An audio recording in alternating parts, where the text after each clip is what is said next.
So to get started here, we're going to remove the drive shaft from the truck. That's going to be the easiest way to do this, is to get the drive shaft completely out of the truck. Now your drive shaft is balanced, so we want to make sure it goes back in the same way it's coming out. So before you touch anything, mark all your different joints on the drive shaft. The rear yoke to the drive shaft. Now I'm not going to be messing with this U-joint, but I marked it anyway, just out of habit. And then up here at the front, we're marking that front yoke to the drive shaft so that everything goes back in line. You can use a marker, you can scratch a line with a screwdriver, whichever way is going to work for you. And then to remove the drive shaft, you'll have the two nuts and bolts that hold the center support bearing. And then I'm going to undo the two straps on the rear U-joint. Strap here with those two torque screws and then one on the other side.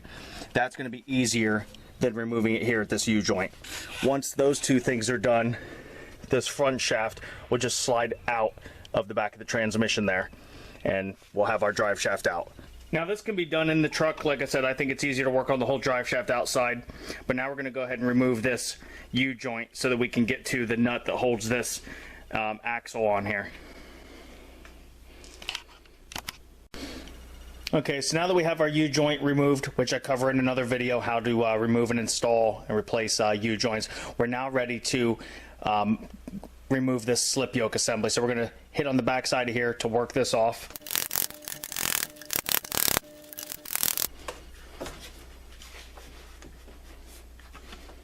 You also don't need to worry about how this is aligned on this part of the drive shaft. I'm going to spin this around and show you. But one of these gears is thicker than all the others, so this can only go back on one way. And so right here you see that really wide tooth. Again, no need to worry about orientation there. But so now moving on, easiest way to get rid of the first sections is going to be to just take an angle grinder and cut through all this and pull this off.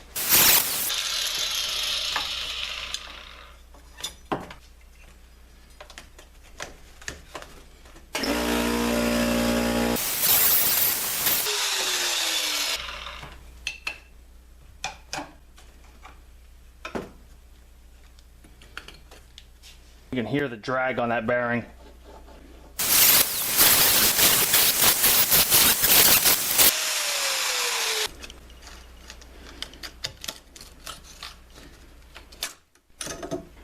And then this here is what they call a dust slinger. That'll come off also. But right now we're going to hit on this surface here to remove the bearing.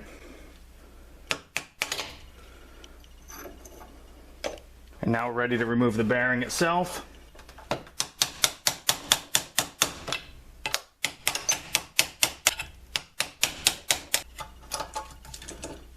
That didn't come off as clean and pretty as some people do, but we're getting it off. Next thing we have is this last piece of the bearing. This is the part that's pressed on, so this is where we want to be careful. We don't want to nick up this mating surface that the bearing rides on. So they tell you to use a brass punch, something like that, to hit on this lip here, or you can use a really long puller if you have one. And now that we tore the bearing apart, it's a little bit easier access. The other thing we can do is we can very carefully cut into this and split it. I'm probably going to go that route myself. That's always been my better success. But again, just be very careful you don't go cutting too deep that you hit that mating surface.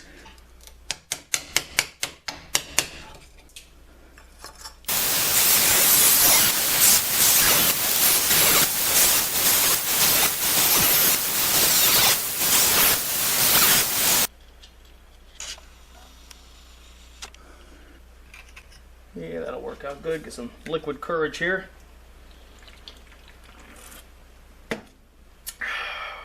We're ready to give this a shot.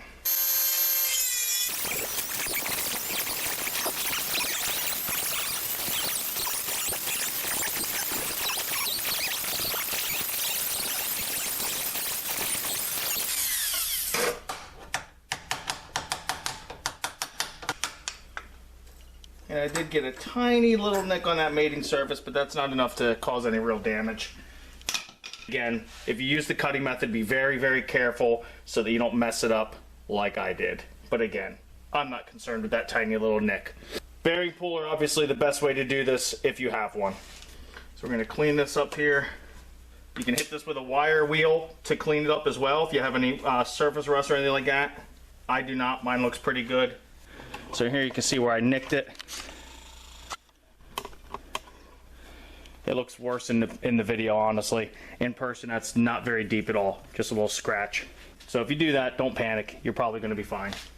So a couple things here on the new parts.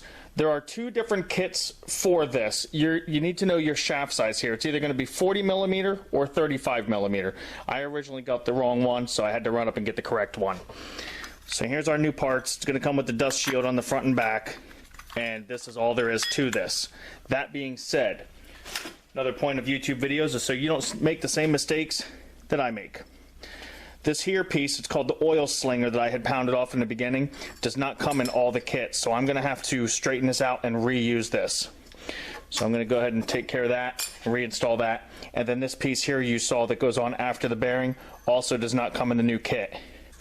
So make sure you're careful when you remove that as well. Do not cut this off. Make sure you, and this came off pretty easy. You saw that came off first with no effort. There is no front to back as far as that goes. So the first thing we're going to do is put on one of our dust shields. So with your new kit, it came with these two dust rings. Full disclosure, I'm not using these. When you put that on there and you press this on, so you see this is supposed to sit back out of the way enough that it shouldn't affect the bearing seating all the way, but it seems to be loose in there and then it just rattles around even with the bearing pressed fully on, and I see that being annoying, and you might think something else is wrong with the truck. And then the other biggest reason why I don't use these, the old one didn't have them. So I don't see the point in those. So we're not going to be using those. You have this front grease slinger that will keep a lot of dust and dirt out of there. And then there's a cap that goes on the backside here we'll show you. So we're just going to go ahead and again apply some grease to the shaft here, a little grease to the inner bearing, and go ahead and press that on. And I'm just using a little red and tacky. And then I also put a very thin layer on the bearing itself. So we'll slide that down over. Now pressing the bearing on, you have a couple different options. If you have the other style drive shaft that you don't have this long spline section, you just have the spindle, or the flange that goes right here. You can just get a short piece of pipe over here and get a piece of pipe that matches the bearing itself and pound it on. Or you can get a longer piece of pipe, put this in a shop press and press it on. Or you can very carefully hit around the edge incrementally, working it on that way, which is what we're going to do here.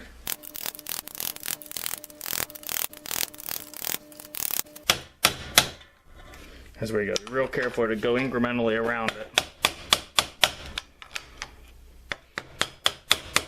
So here we have the new bearing pretty well fully on. So now we can press this bearing on a little bit further if we want, or we can now put on our last piece here and use this to drive the bearing in the rest of the way, because this also is pressed onto that axle. Then that'll fit down over the axle, and now we can hit around this edge to press the bearing the rest of the way on. So once we have that piece pressed on, and you'll take notice, if you pay attention to that before you remove your old one, you'll see how far on that is. That doesn't go completely on as far as this edge flush with the edge of the shaft. There is a little bit of a distance there. So you don't have to go beating that any more than necessary.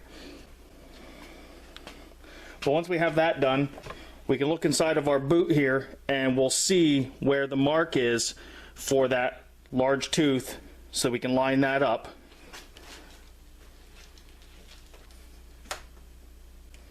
And then we can just slide that right on. So once you have that all done, you can go ahead, replace your other U-joint, which again, that's covered in another video. Go ahead and reinstall your drive shaft, everything in your truck, and you're good to go. I hope this video helped you out. You saw the mistakes I made, some of the issues I had. Hopefully that helps you avoid those same mistakes. If you haven't subscribed and liked already, please do that. I'd love the support. Always more OBS Ford stuff coming. I really appreciate you guys watching. Thanks a lot.